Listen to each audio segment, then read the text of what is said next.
Umida katı doğru aydın ve eden hareketlerine berekella ini hareket etseniz halk ine şeyle hareket etmeli. Korkmalı değil. Ofitsialne resmi yağdayda hemme hareketleri, hemme elinizden gelen hareketleri etmeli. Halk. Men niye yazmalı bolsam yazı oturun. Kim ne işli interview vermeli bolsam interview'en beri oturun. Yine dekabrın, geçen yılın dekabrın başlarındadı. Men Şvitsariyanın Afterblot diyen kanalına interview verdim. Şu senin videoların kaptalına koyarız. Neme berelerim.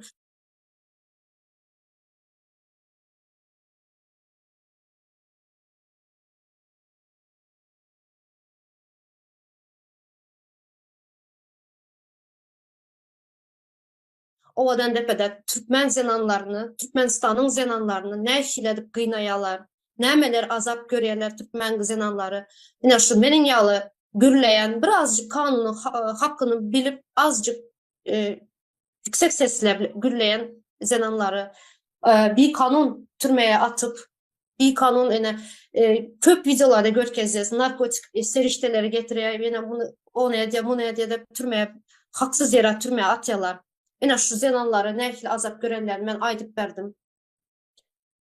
Şu avadan depeden binlerce adamlar bir kanun öldürülüp bir kanun havaram yok ölüsü mü dirisi mi hiç belirsiz adamlar yatır Türkmenistan'da bir kanun.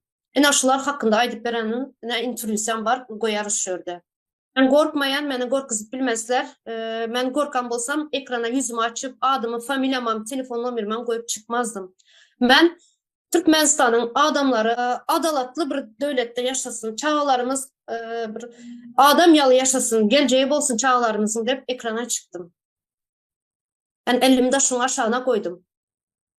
Hem özümü çağlarım hem adamları şu Türkmenistan'ın çağları için. Şunun için berde ben adalat aktarıp çıkan adam. Ben bir adam yalı yaşamak isteyen bir adam. Şunun için ben bu zapladan korkmayan, ben kanun bozam yok. Ben kanun bozam yok. Məni izarlamanın yerine gitsinler de yurtun baylığını uğurla oturan, çağların rızkını uğurla oturan, maşkalaları ayrı düşen, çağların göz yaşı dökü oturan, şuları uğurla oturan adamların izinden izarlasınlar. Məni der. Ben hiç kim hakkını uğurlayam yok. Hiç kimin girip kisesinden pulunu uğurlayam yok. Ben çıkıp ekrana hakkımı, çağlarım hakkını var. Yani çağlarım şu adam yalı yaşama hakkı var deyip ekrana çıkıp oturun. Şunun için bana Türkiye devleti yani Türkiye yönetimi bana şunun için Türkmenistan'ın